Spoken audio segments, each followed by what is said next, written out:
Hello everyone, my name is Dr. Session6. I'm here presenting the session 6 in the Module 5 Basic Processing Unit.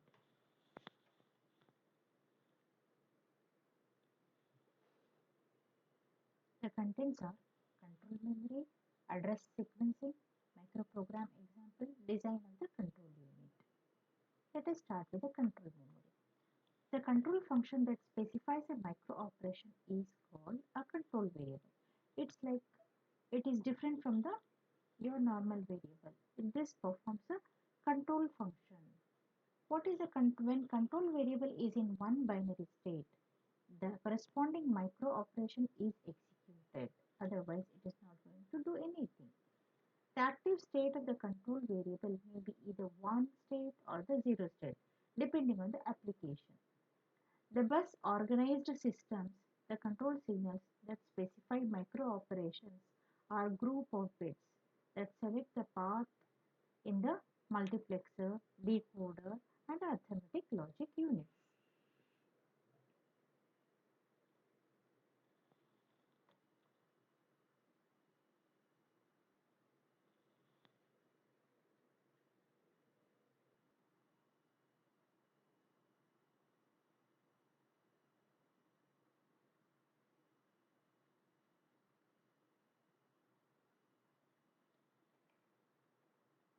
The control word. Control variables at any given time can be represented by a string of ones and zeros called a control word. A control words can be programmed to perform various operations on the components of the system. What is a microprogram control unit? I've already discussed about this. A control unit whose binary control variables are stored in a memory is called as a microprogram control unit. The micro instruction specifies one or more micro operations for the system. A sequence of micro instructions constitutes a microprogram. The control unit consists of control memory used to store the microprogram. The control memory is a permanent memory, that is read only memory, unlike your normal memory. So the control unit in general, the microprogrammed control organization is having the following block. You can see that the control memory is a read only memory. uh, so all control information is permanently stored. It contains CAR. What is that CAR? Control Memory Address Register. It specifies the address of the CR. Where is CR? Control Address Register. CR. CR specifies the address of the micro instruction and the control data CDR. Control Data Register. It holds a micro instruction read from the memory. The next address is the next address generator. It is called also called a sequencer. It is used to generate the next macro instruction address. The location of the next micro instruction may be one next in the sequence, or it can be located somewhere else in the control memory. So it is necessary to use some bits of the present micro instruction to control the generation of the address of the micro instruction. Sometimes the next address may also be from the external input conditions. It depends on the branch target. The control data register holds the present micro instruction while the next address is computed and read from the memory. The data register is sometimes act as a pipeline register. A computer with a microprogram control unit will have two separate memories altogether. Unlike in your normal thing, hardware control unit, it microprogram control unit has a two memories. One is main memory, which is a volatile memory or and a control memory. Control memory is a read-only memory. The microprogram consists of micro instructions that specify various internal control signals for execution of register micro operations. These micro instructions generate the micro operations. Example, the following micro operations: fetch the instruction from the main memory, evaluate the effective address of the instruction, execute the operation, return the control to the fetch phase for the next instruction. Because fetch, decode, execute, and store. Now, let us come back to the addressing sequence.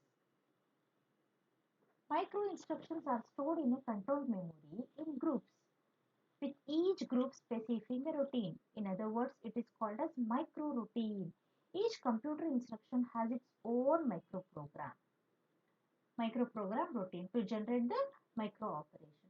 The hardware that controls the address sequencing of control memory must be capable of sequencing the micro instructions within a routine.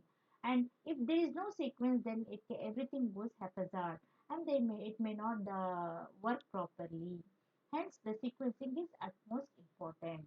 Within a routine, the sequencing micro instructions within a routine and be able to branch from one routine to another. If there is no proper sequencing, it will not have control from one routine to other routine and resume back to the same routine may not be possible. The transformation from of the instruction code bits to an address in control memory where the routine of instruction located is referred as mapping process.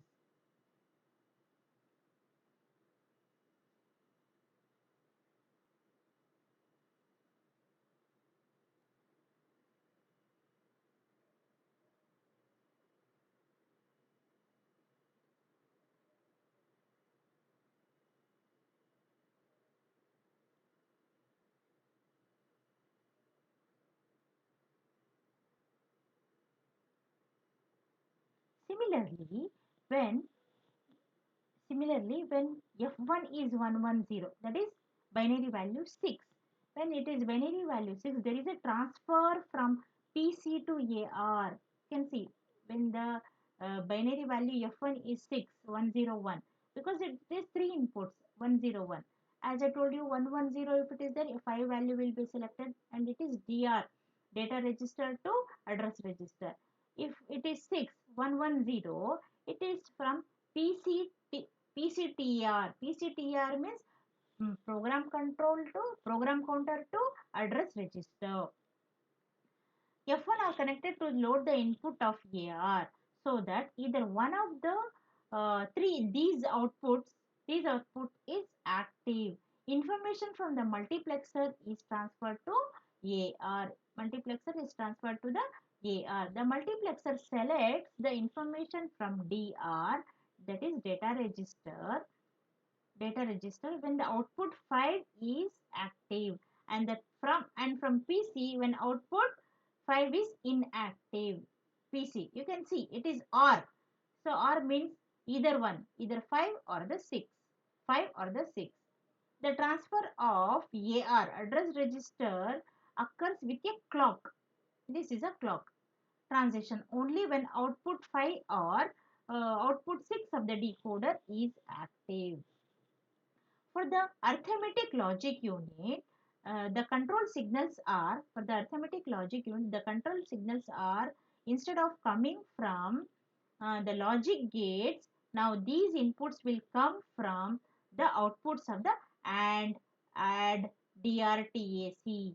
DRTAC means the data register to accumulator.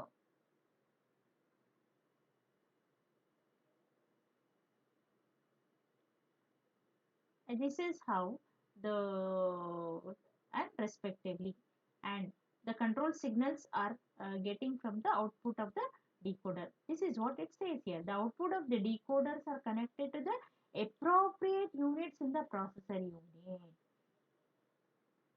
This is the end of the session 6. Thank you.